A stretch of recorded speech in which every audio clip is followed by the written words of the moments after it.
Hey kids, you like professional wrestling? Well, we like professional wrestling too. This week in the news, Ryan Nemeth sues AEW in the lazy river of wrestling criticism. Our thoughts on Elimination Chamber, which just ended very recently.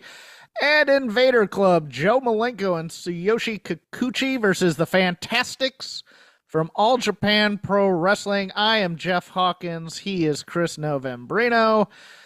We are coming about, say a half hour after Elimination Chamber has ended. And the funny thing is, like my co-host on the other show and like Dave Meltzer and others in the podcasting world this week, it's WrestleMania.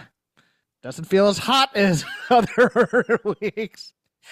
And then we end with what I thought was a great angle where John Cena is now The Rock's corporate champ. He's going heel for this last run. Something I never thought we'd see. So there has to be a redemption story in the next 9 months, right? He goes heel and then he fails and then Rock turns on him and we get like Rock Cena for the final time. Does that sound about right to you? I don't know, because it's like maybe he does win the 17th championship, but it's as a heel. That's possible too. And then maybe he redeems himself by losing the title and shaking hands. To Cody or something again. Okay, yeah. I could go with that. I mean, see, I just don't know. I don't know how. I'm just interested in how far are we taking John Cena? Are we going Walter White with this guy? We're not going thugonomics, I don't think. But no, I want him in a suit. I want him to be Heisenberg. You want him to be like Flair?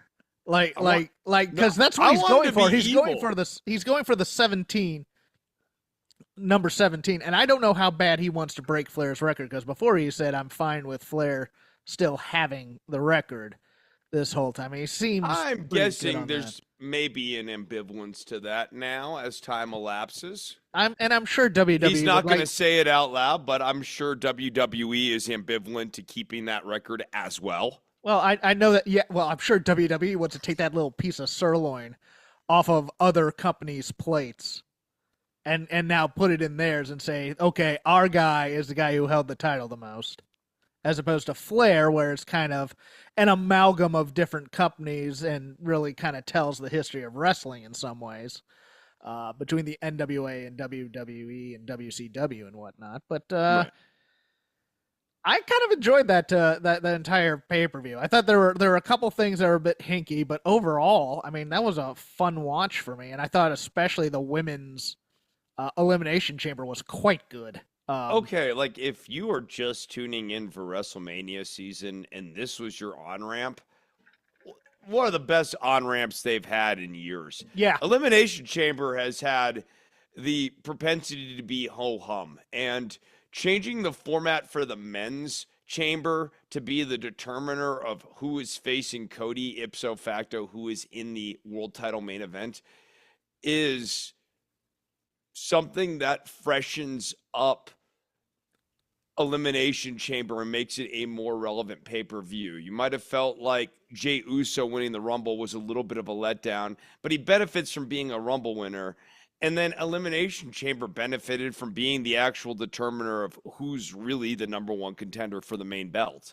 And it really had, it had former world champions with the exception of Logan Paul, who, when he grabbed the American flag, I go, oh, he's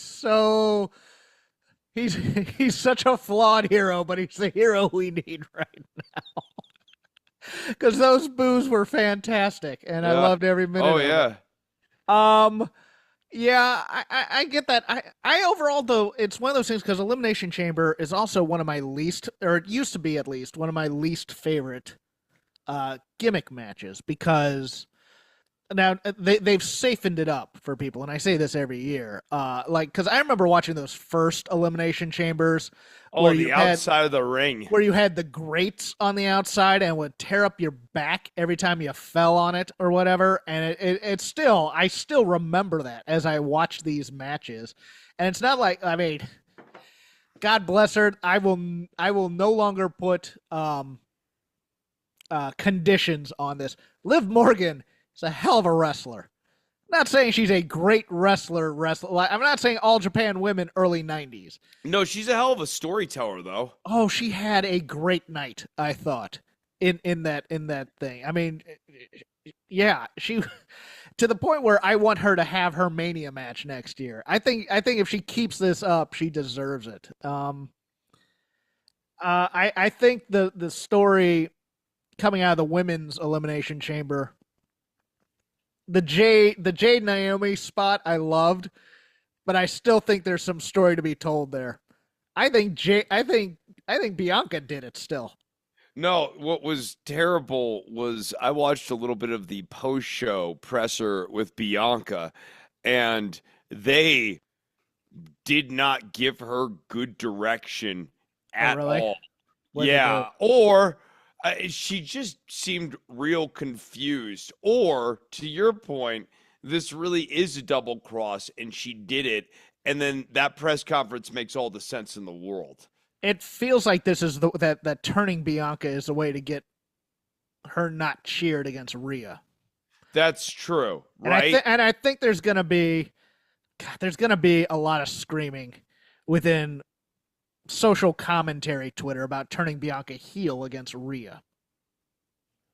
If if you're catching my Yeah, subtext. yeah, no, especially with having all three of Naomi, Jade, and Bianca fighting amongst one another. The Yes, optics that of that too. don't look great. Yeah,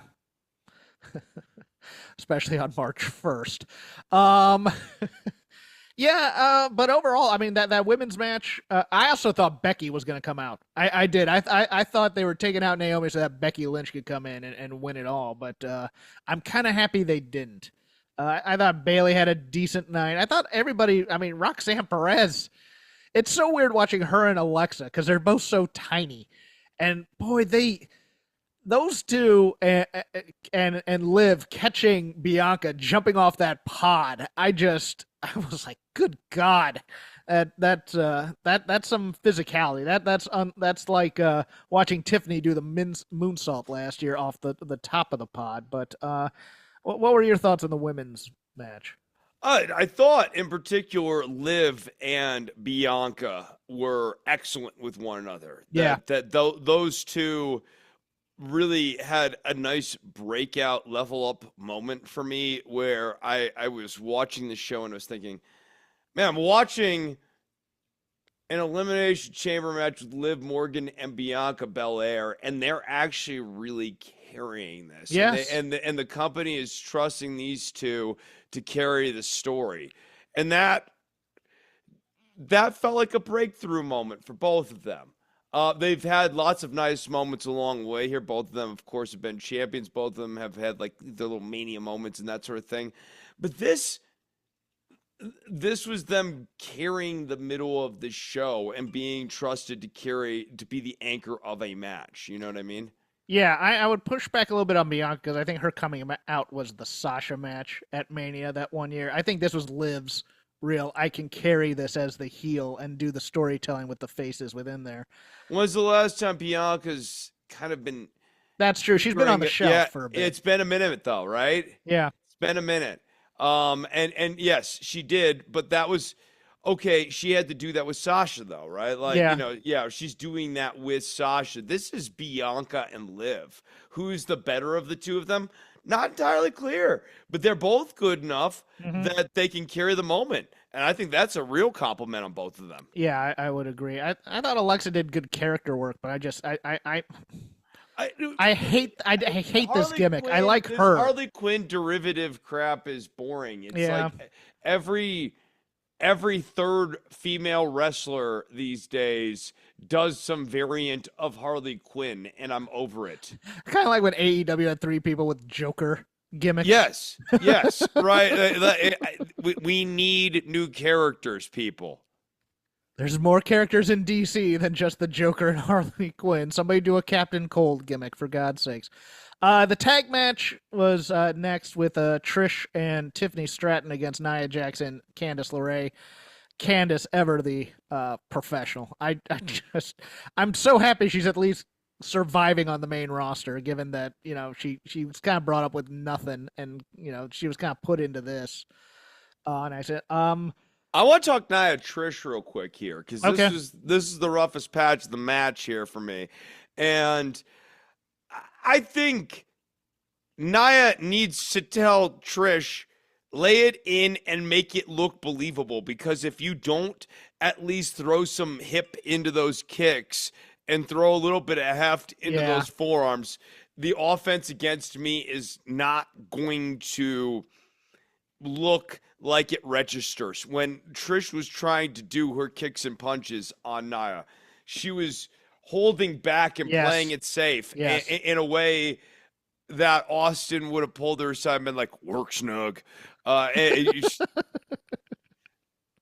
yeah, she needed to stiffen it up. And Nia needs to tell women the size of Candice LeRae or Trish Stratus, hey, look, I can handle taking a chop. Hit me. Yeah. I've got The chops X. were great when Trish was laying those in to Nia. Yes. Those were good. Yes. I think she realized she was going like pseudo karate on Nia initially, and that's when she kind of ramped it up a little bit for those chops because they did look a little bit better and a little bit snugger. And I absolutely screamed on that spot where Nia rammed Trish's head into the turnbuckle with that kind of that whip around thing, where it looked like her head just hit the metal at first, but it missed it. That said, how in the blue hell do you book Trish Stratus in Toronto and not have that bulldog off the top be the pinning maneuver? Why does Tiffany Stratton need the pin in a match that's basically... See, I think it's going to be Trish and Nia at Mania. I think they're going to be like mid-card of one of those matches or one of those nights or something. But at the same time, I'm like, if this is Trish's last big match in Toronto, which it probably should be, give her the pin. I didn't understand that at all. I agree. I I just think, with these part-timers, now you see the talent level among the main working roster is just so much elevated because like Trish, Cena, they all look slow and like they're working. I mean, even compared to like Punk, who's on the roster every week and doesn't even wrestle every week, but like is doing stuff every week on a more active basis. You got to use these guys in little drips and drabs, in dosages, and in feel-good moments like giving Trish Stratus the pin in her hometown. And that helps Tiffany Stratton more than anything else you could do in this match. Tiff celebrates with Trish that she won, and they hug. And, Tiffany is basically happy to see Trish Stratus, win. That's a good thing for her. Yeah, I think the problem here is we've been bringing Trish back every year for like the last 4 years, and it's not as special. And now we're starting to see the decline. It was nice that her kids were there to watch the match. That's why I thought you should give her the pin. But it was cromulent. I wouldn't call it really good. But and then we get to something that was absolutely sublime, which was the Kevin Owens Sami Zayn match. Boy, whew. This was violence on violence on violence, and then they kicked out of the violence, and then they went back to the violence. There was that, I think it was first used in Ring of Honor, and then brought over to NXT, where it says they're destined to fight forever. I'm fine with that. If every match is like this, I'm fine with it. They can have, dare I say, do we make this a three-way for Mania with Randy Orton, who returned tonight? that could be fun. Yeah, Orton is just so gigantic now, but, they brought out tables stacked on one another. They brought out a barbed wire covered chair. They kicked out of the barbed wire covered chair. They hit him again with the barbed wire chair. Eventually this is stopped, which is just ridiculous. That's my issue with this whole thing, is it was stopped by WWE officials when it was an unsanctioned match. So if it's unsanctioned, what the hell are all the Goon Squad doing out there? This is where you give these ideas to try and get around your the stipulations, and it sounds good in the room, and then you perform it, and it's just no. That's stupid. No. Unsanctioned should have been the blow off for this at Mania. They went one beat too early here. This match should have been a no disqualification match that, like, and it should have gone to this level of extreme, to the point that Adam Pearce and Nick Aldis, we cut to them in the back and they go, no, this is going too far. I know it's a no disqualification match, and Aldis and Pearce are like talking and we don't know what they're talking about at first. Then they finally come out and stop the match after Kevin Owens hits the third ref with the burning hammer or whatever, right? It's so, like, you get to the unsanctioned match at Mania. You shouldn't have done it here. I think that's the mistake. I like the stoppage angle, and I like the stoppage angle as a way to get to an unsanctioned match. No, this is the unsanctioned match. I know. I'm aware of that. Okay. I'm saying that they should have. Okay. Right. Okay. Well, if you don't me if you were it just following. it sounded like you were saying, okay, we need. Well, never mind. I thought this should have been the main event because it was in Canada and it was two Canadian wrestlers, but obviously because of the Rock's angle, you couldn't do it that way. Yeah, so. I just if it's unsanctioned, nobody should be coming out other than Right. I mean, not even another referee, because we've washed our hands of the violence that's going to happen here. This match should have been the setup for the unsanctioned match. Yeah, no, I agree. I agree with that. Yeah, Lil Nate's taking a hell of a clothesline there. Oh too. my God. That was pretty great. Charles Robbins is like, what, almost 60, and he just took that lariat like nobody. Oh, he's over 60, I believe. I think he's 61 or 62. Don't get me wrong on that, but yeah. I couldn't get behind, like, you had Shane Helms, you had Jason Jordan, you had all the agents out there. I was like, why are they out there? We turned the lights off. This is lights out, unsanctioned. We are not responsible for the violence that happens. And then all of a sudden, we're worried about the violence. All right, whatever. Also, a lights out match should technically take place after, like, they have like the little credits thing where it's like Paul Levesque and Leving or whoever the other guy. Lee Fitting, right? Yeah, like run that. And then do the blackout, and then do the match. So, you've hit the credit thing, and you can do the blackout, and basically make it feel more unsanctioned. They did that for either an AEW match or a NXT match. I think they did it with the AEW match. Like, I think that makes sense. I think that's a good move. Yeah. Any other thoughts on the men's chamber? I thought it felt rushed. Especially for some reason, like, Drew's elimination felt quicker than it should have been to me. But I guess the surprise was part of the thing. Yeah. I mean, Logan didn't get to do too much. No. He was a red herring. Yeah. I actually think his deployment as red herring in this match was good, because even though he didn't seem like he was going to win in the lead up to this, the idea of Logan Paul versus Cody Rhodes is not an impossibility. And you could also see him being involved in the finish of this match. And now, but I really like the finish of this match, because now Seth Rollins is going to have to deal with the moral reckoning of empowering John Cena, and Cody Rhodes is going to confront him over that.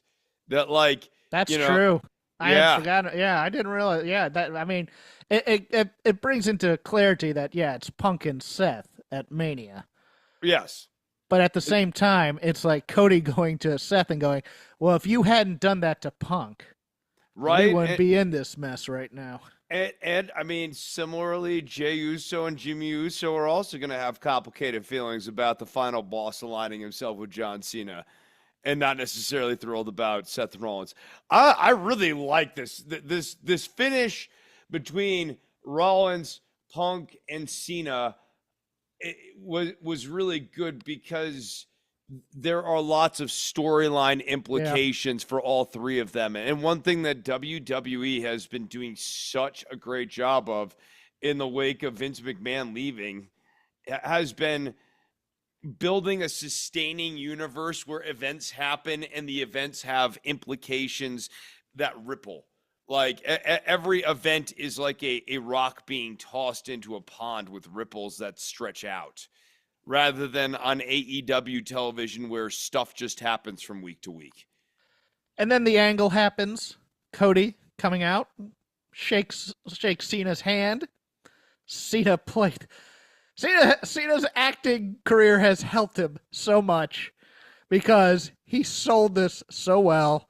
And then the turn to stone face when he's in the embrace of Cody and Rock gives the slit across the throat.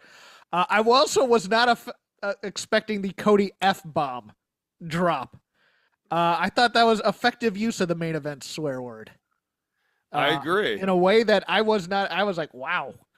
And of course, Cole that drops an S-bomb on commentary during the beatdown. I kind of like that too, that he's getting so angry at this that he kind of loses his focus on being the quote-unquote character of Michael Cole. But well, I mean, here's the thing too.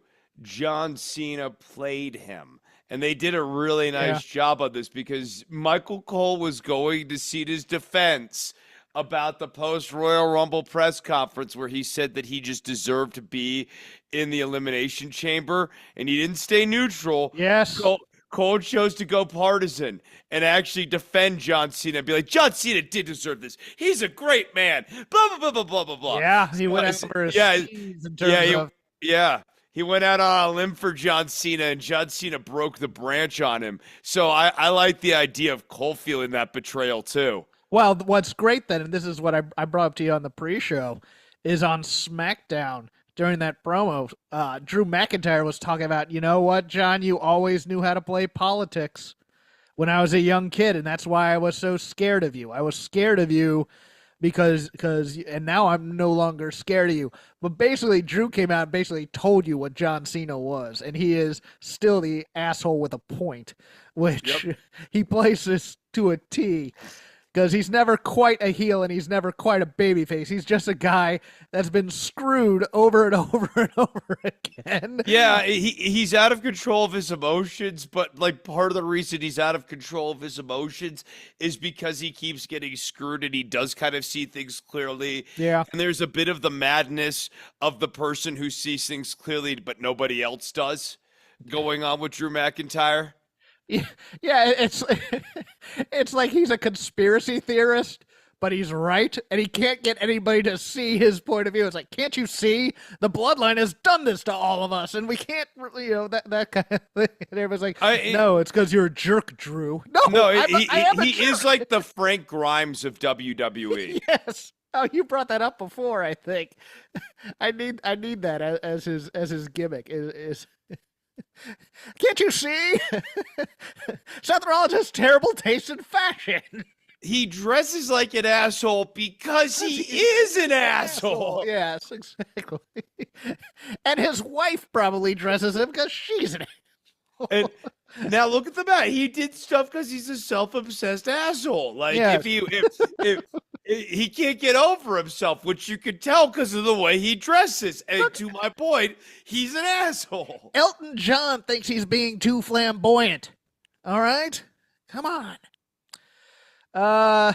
Okay.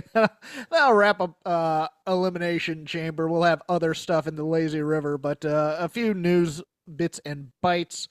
Ryan Nemeth, who currently wrestles for TNA, after spending years generally as an enhancement wrestler in AEW, filed suit against the company, Tony Khan and Phil Brooks on February 14th in Superior Court in Los Angeles.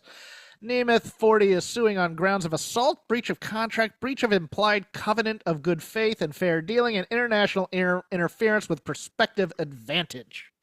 This is Dave Meltzer writing about it. I like this. This is his analysis.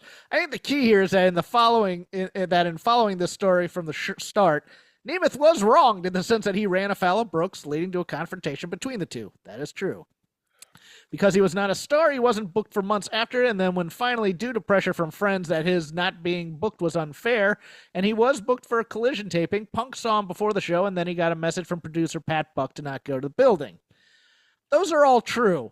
And then you get into the actual filing, which says, "Oh, Tony Khan loved CM Punk. Oh, he was just absolutely devastated. That was his boy." It's one of the worst written. It's written by a guy who didn't know what was going on, but took the case maybe on consignment in hopes of money, and then Googled a bunch of stuff. That's what it is. Or did not do any real deep homework on the defendants beyond the basic notion that the defendants in this case are more or less people who generally work together and don't have any major rifts between one another. He got the date. He got dates wrong of like the fights and stuff like that backstage. Which outstanding stuff. Outstanding stuff. Oh, indemnify was the word I was looking for when I saw about WWE and Johnny in terms of they are aligned. I believe. I think, although I think Johnny still has his own defense, so to speak. But for those who are yelling at the old. And whatever podcast device of choice you had, yeah, that was the word I was looking for. Anyways, a couple contracts expiring this week. Layla Hirsch will not be re-signed by AEW. She had been doing some pretty decent work in Ring of Honor. Had a couple of really good bangers with Diamante down there, but they just never brought her back to the quote-unquote main roster. And then Carmella was moved to the alumni section of the WWE website, and in a signing, your boy Elias, now known as Elijah, is with TNA now. Any thoughts on that? I am glad to see Elias / Elijah back doing something. I think he's a solid character act, and he's a guy who can definitely help anchor the middle of a show. Layla Hirsch, I think she's probably going to end up in TNA. With like the ex-Xia Li is actually facing, I think, Tessa Blanchard for their title over there. She seems like the type that TNA would pick up for a minor run. I would love to get her into the NXT thing and team her with someone like Kendall Gray and just have a couple of small grapplers who are doing that gimmick, kind of like the Creed brothers were when they were NXT, but for women. Bring her up with Ivy Nile. Have her join right up with the Gable stable. Yeah, because the Gable stable needs all the help they can get. I agree. They certainly need something other than jokes on top of jokes in place of a gimmick. They have nothing with them, and I couldn't believe it because they seemed ready-made to do like Varsity Club with them. Right, you have like so much talent, and like they can't do anything with these four people. It's crazy. Carmella, I think Carmella was fine. She was solid at times. She was quite good at times, to be honest, and she was great at the character stuff. Like that whole thing with was it James? Yeah, the no chin guy. The no chin guy who got in a little trouble. Yeah, he's not a good guy either. Yeah, the no chin guy. Yeah. But like that, I mean, she did a bunch of stuff, and she certainly outkicked her coverage. Right? Yeah. They thought she was just going to be basically the spare part from the Enzo and Cass experiment, and she ends up really building her own career for a bit in the middle of the decade there, 2013, 2014, 2015. She was doing some stuff. Yeah, she's still recovering from some medical stuff, as I recall, which makes it kind of unusual. But the contract expired, but I guess no medical time or anything is going to be like added on or anything like that. But yeah, that'll end our news segment. Now to the lazy river of wrestling criticism, whatever we had time for.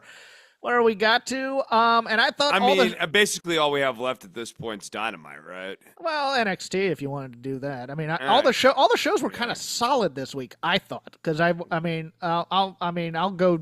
give a list of things I thought were solid, and I'll tell you. But before I do that, Twitter had no problem with our beta male conversation. Blue Sky, on the other hand.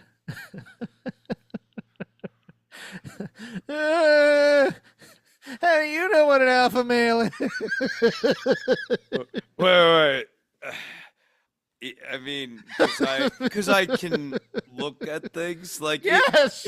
Even if the contention there is a veiled insult that I am not an alpha male. One, I don't give a shit. Yeah. Two, I have watched enough TV, read enough books, met enough people Who are alpha males? Like chads, if you will, badasses, if you like. It really Ah, doesn't matter what word it is. They exist in life, and if you're not sure about this, if you're agnostic on this one, you're leading a sad life, a blind life, because they are certainly out there and they can be seen with your eyes. I I mean, you assure know you. who's taking charge and who's whining. I mean, that's all my point was really. And coming in with a hybrid truck with a pair of stuck-on antlers wasn't exactly alpha thing, but I thought they did okay with the angle this week up until These nerds have never seen an episode of MacGyver in their life, and it's no. so obvious. No, they did better. Like, look, both MJF and Adam Page got some manliness back, which I liked. I mean, don't get me wrong. My problem with the angle is still that Christopher Daniels is the emotional fulcrum of this thing, and God bless him. Why didn't they do a pre-tape of Daniels getting already beat up? Horrible manager Christopher Daniels, who punches himself in the head. In the head. And again, it's like, oh, he was his mentor. Yeah, well, then he shouldn't have put him out of wrestling. How about that? You know, I'm still fixated on that. And it's going to be a redemption story, and I'm not going to buy it. I'm sorry.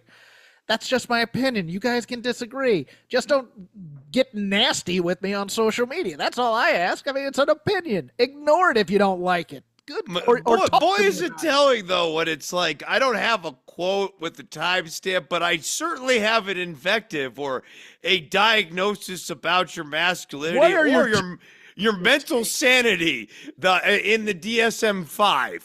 Why are your takes so bad all the time? It's all right. Go find somebody else with better takes than me. Okay, I'm just doing a show and I'm telling you my opinion, and I happen to be a little bit different than everybody else, and I happen to be a little bit smarter than everybody else. I'm sorry I say that, but it's true. I like Adam Page. Well, that's a great opinion. Now let's do some story analysis of him. Things I liked the Hardys versus the no. The no but to your point, real quickly, ahead, Jeff, sorry. night and day here between like WWE and AEW when we're talking about an event as an inflection point. Yeah. Yes, Christopher Daniels managing of the company through 2024 means absolutely nothing now. It's just completely memory hold. That's not what we are to focus on. We are to focus on the fact that Chris Daniels and Adam Page have always been friends, and he's always been his mentor. And that fight that he did a couple of weeks ago where he beat the hell out of his mentor who he loves, which would actually be really troubling. Well, he's really troubled by that, so you don't have to be as troubled by that. This is not the same quality of build as what we just saw on Elimination Chamber with Seth Rollins, John Cena, and Cody Rhodes. That's an event that's going to have fallout that will make sense for months to come. Whereas AEW, I feel like every week I'm a bit of a blank slate. There's only the 2 weeks that preceded it, maybe. Yeah, no, and the thing that got me about this week's Dynamite was they brought back a bunch of acts that are been in Collision over on there, and they get no reaction on Dynamite because they've been on Dynamite, like the Outrunners. The Outrunners are huge over in Collision Land. They come on Dynamite, and everybody's just kind of like, huh. And they had kind of a bad match, I thought, against the Murder Machine tag team. Oh, well, and Brian Cage, boy, is that guy washed. Yeah. He's had multiple outings now where he has looked like he has lost 2 steps at least. You know, I mean, I'll list the matches that I loved. I loved Hardy's No Quarter Catch Crew. I loved Carmen Petrovich and Stephanie Vaquera. I thought that was great. Moose and Lex King brought something to the table this week. Jacob Fatu and Andrade, the tag team schmaz on SmackDown. Gunther and Tozawa on Raw, and Orange Cassidy and Takeshita to end Dynamite was fantastic too. It's just like Dynamite's thing was like, what the hell are we doing with Daniel Garcia again? We're beating him, and he's. I don't know if he lost the match tonight. I hope he didn't. But God, it's like it feels like we have all these guys who are kind of in limbo and we never build them, but we have the other like 5 other people. The Edge angle I thought was decent, except for the again production. Don't film the concerto from a place where it's obvious you're not touching the guy. Yeah, I mean, and for me, like out of all those, the one that stood out was I couldn't believe Carmen Petrovich was that good versus Stephanie Vaquera. I thought she had a hell of a night. If she could get some personality, she'll be something. Yeah, I think so too. I think the best case scenario at this point is that she gets fed up with Ashante and like, or maybe turns heel on him and she just kind of solidifies being this mean little package. Yeah, and back to Dynamite again. Orange Cassidy again, a guy who hasn't been around a lot. They just kind of bring him back, and he's a guy that they should give him the big belt when he was red hot as the international champion. Have him drop that and just see what he can do as the face of the company, because he represents a lot of the fandom in the company in terms of their ironic detachment from wrestling. I think, let's see where it goes. I was down for that, but now he's a guy who does great matches. But that aura kind of, I mean, you can get it back with him. It's easy with him because people love him so much. You can, but they've had so many times to go all the way with this guy, and it does just feel like they've missed the boat on a number of times. I think he should be the guy fighting Moxley and not Adam Copeland. Yeah. Like, I mean, is this really, like, is Adam Copeland really the guy to go up against Moxley and the Death Riders? It feels like Christian's cashing in that contract in LA to me. Yeah. And that we're gonna go to Edge and Christian. Time 150, and we'll see what happens there. The Hardys decided to de-age 20 years. That was nice of them. Did you see NXT? Yeah, I did see NXT. They certainly looked. They looked better. I mean, it looked like Jeff had no. Never mind. I'm not going there. Yeah, like Jeff, and I mean Matt in particular was very mobile, and I was he dropped some weight, I think, too. He dropped some weight. I guess maybe some cortisone or something. I don't know. Yeah, no, yeah. Oh, that's right. He always was like kind of stiff and walking around. But yeah. If there's nothing you want to go to, I mean, it's like I really like Ariana Grace and Santino. Yes, I do too. I've kind of missed them on this show, and I certainly compared to freaking Ava. Give me Santino and Ariana as like the anchor of the management on this show. Ariana is such a perfect flake. She is. Yes, and especially in this new TNA NXT thing, having a father and a daughter fighting over company bureaucratic stuff, but also having father and daughter spats at the same time is perfect comedic fodder. And Santino and Ariana are perfect to pull that off. Like they can do that really well. Let me see. Was there anything else here? Dynamite, like just to kick it back to Dynamite here real quickly, I feel like Ricochet and Swerve, they ran out of story here. Like we did basically the same story as we did last week in this build to this match. A bit. I think there's some intrigue with the Nana thing where I think he's gonna probably turn heel, which is fine. Ricochet is kind of finding himself, I think, as a heel. I think he's kind of finding himself as a heel. I guess Nana turning heel and joining Ricochet would be a move. I don't know if I agree with it though. I mean, everything about Nana is the dance and the dumb coffee cup and stuff. Right. Like that. Right. Like once you turn him to Ricochet's manager, then he's just like a Don Callis go away heel. Yeah. But I think it would be bad for Nana if he's trying to sell his coffee to turn heel inside. I'm serious. That coffee is overpriced. I don't think he's selling a whole lot of it. Well, look, I mean, he's still trying to sell it. I like the new look of the new, more serious Street Profits. I watched some of SmackDown while I was at the gym last night, and the problem is they are badasses, but they are absolute giants next to DIY and the Garzas, and actually Pretty Deadly is pretty tall, so at least they have some size there. Oh, and the Motor City Machine Guns. It was a fun schmoz, but it was just like bunch of tiny guys, and then here's this giant ass Street Profits. Just it almost looked like another Fantastics match I watched this week, which was Stan Hansen and Butch Masters versus the Fantastics, and Stan Hansen just bodies both of the Fantastics all over. It's a squash match to the point where Tommy Rogers is screaming at Stan Hansen, "Enough of this!" It's just an absolute beatdown. Yeah, I don't have anything else on the lazy. I mean, other than just giving props to people like Lexus King, who finally turned in a pretty darn good match against Moose. I'm liking this Madison Square Garden card. I know that they're rushing Vicaire and Julia because one of them's a bit banged up, and I think it's Julia that needs to take some time off. But Hardy's versus Fraxium here for that. Moose versus Oba. I love that. That stare down was good. Could the Hardys actually turn in a good match with Fraxium's help at a major show? Because that would be a 2025 news event in and of itself. I think if they come ready to feed Fraxium, yes. If they're there to do a Hardy Boys get over nostalgia match, where they're doing their moves and Fraxium has to slow down for them, no. And and I'm not saying this to be mean, Jeff needs to be clear-headed and there for this match to really, really work, because Nathan Frazier works too fast when he's in a big-time match. He admittedly needs to slow down sometimes, but he's going to be going at all cylinders, and Matt's usually ready for that stuff. It's Jeff that's the one that's ill-prepared at times.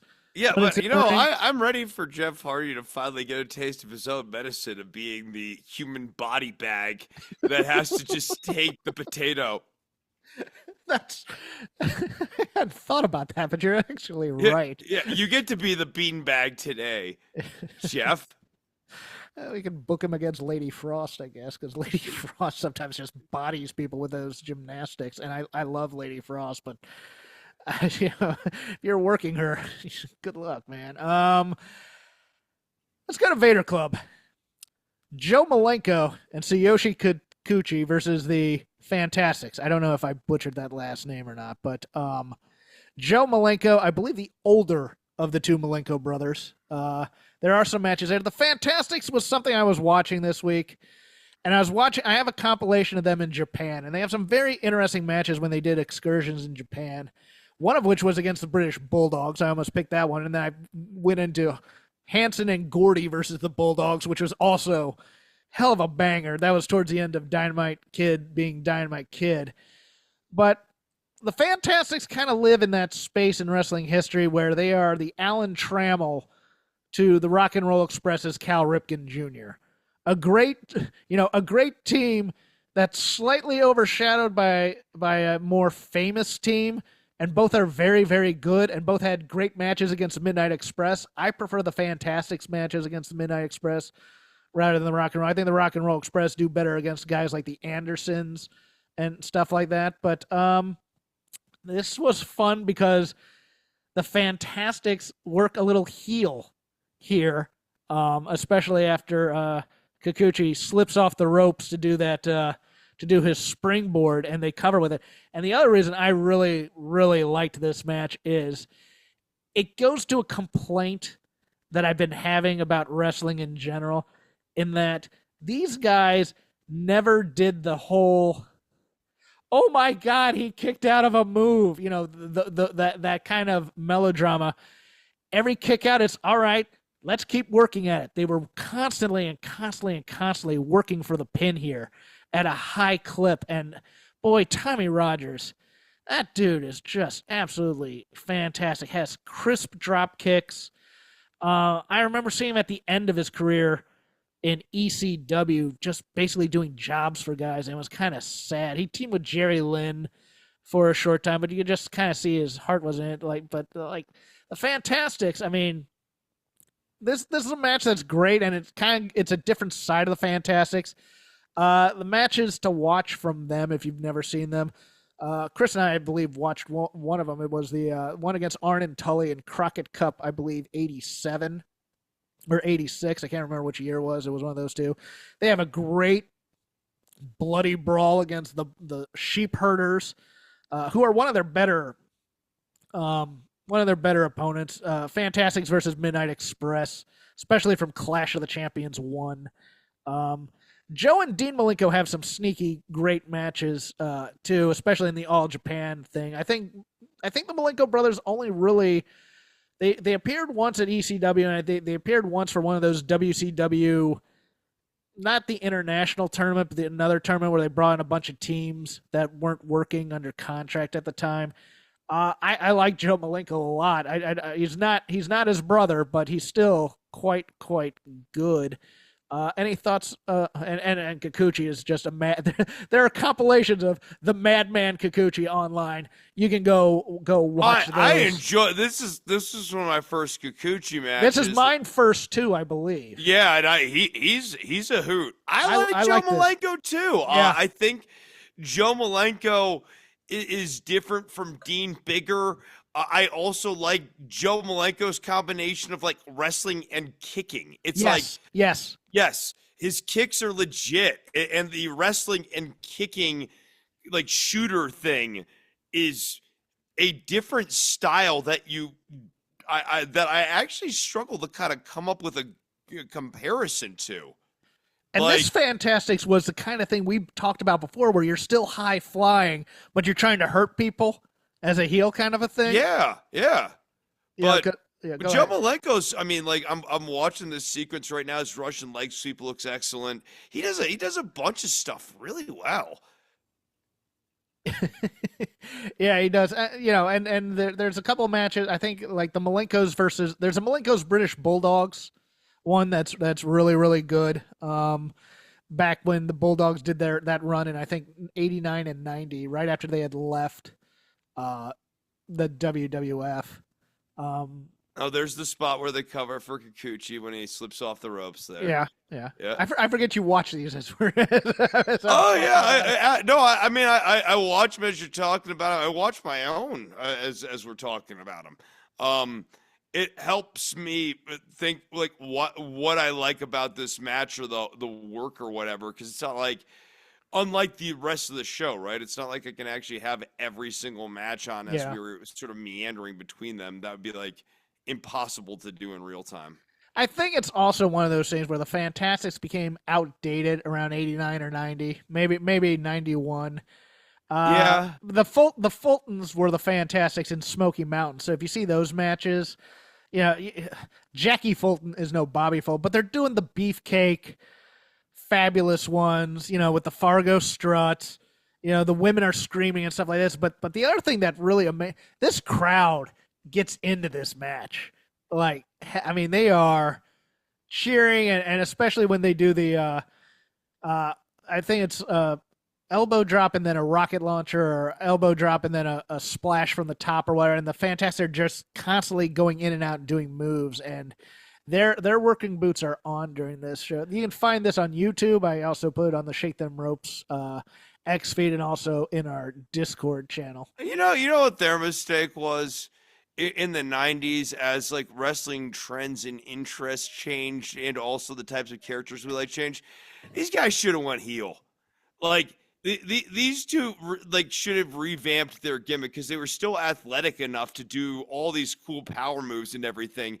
And they could have slowed down their offense and worked against like lucha libre guys and that sort of thing. Yeah, or as heels. Or the thing was they went their separate ways for a bit in 93, 94, and 95. But you know what? They could have worked against the aging Rock and Roll Express. Right? Especially when you had split up like Richard Morton as part of the York Foundation and Robert Gibson was off doing whatever. I mean, I think they would have been good against a lot of these WCW cruiserweight teams too. They would have been able to make a lot of them look good. They were in there because you remember like 95 or 96 in Nitro, they were cycling in all the teams that they had. Like they had the Rock and Roll Express there. They had Rogers and they had Fulton. They had Marty Jannetty in there, and they were all facing. And they were all facing the Giant. No. They were Barbarian and Haku. Okay, they're fighting Barbarian Ming. The That's Faces right. of Fear. Yeah. Yeah, And and we were getting those and guys. getting beaten. That's how they were getting over, was beating all these small, quick teams before. I just put on there's a on my Fantastics compilation in Japan. The first match is Jim Brunzell and Tom Zenk versus the Fantastics. The Z-Man. Personal connection to the Z-Man. I was friends with a family member of his. He was my in to shows in Virginia when he was with WCW. Couldn't have been a nicer guy. Really kind of miss that. I was trying to connect him with Conrad back in the day when Conrad and Shivani were making just Z-Man jokes all the time before he passed away. I was like, I could probably get you Tom Zink if you wanted to. It's like, oh, we'd love to. And then unfortunately he passed away like 2 weeks later. So I was like, oh, okay. That interview won't be happening anymore. Any ideas where you're going with your Vader Club next week? What neighborhood we might be in? I might look up some Joe Malenko matches here. Okay. I actually am kind of interested to see Joe Malenko do something. And that's part of the cool thing about Vader Club as well, is sometimes we'll just stumble onto something that we have no idea about and we'll just follow it. So, yeah, but let's end the show there. We hope you enjoyed Elimination Chamber. Next week, we'll do a preview of AEW Revolution from here in Los Angeles, California. Don't know if if you didn't enjoy Elimination Chamber, I don't know if wrestling's for you. Like, John Cena turning heels about the biggest story you could possibly get in professional wrestling. I wouldn't disagree with you there. But you can follow me on X at CrapGame13. You can follow the show at Shake Them Ropes. I also do a show over on Fight Game Media called The Dynamite Show, about 20 minutes after Dynamite goes off the air. Paul Fontaine of Wrestling Observer and Figure 4 and I go live on YouTube, and that drops in your podcatchers the next morning. It's basically thoroughly deconstructing the 2 hours plus of Dynamite. We enjoy the show. I hope you will too.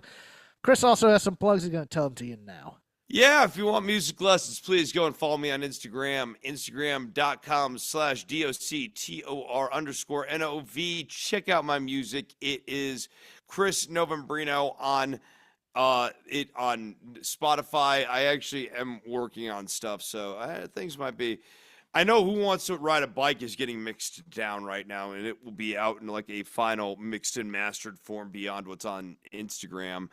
And then I've got a bunch of other songs that I need to circle back to and kind of finish working on here. So new music is on the horizon, many of which is underway. If you like that kind of thing, and if you don't like that kind of thing, I don't care. We'll see you next week.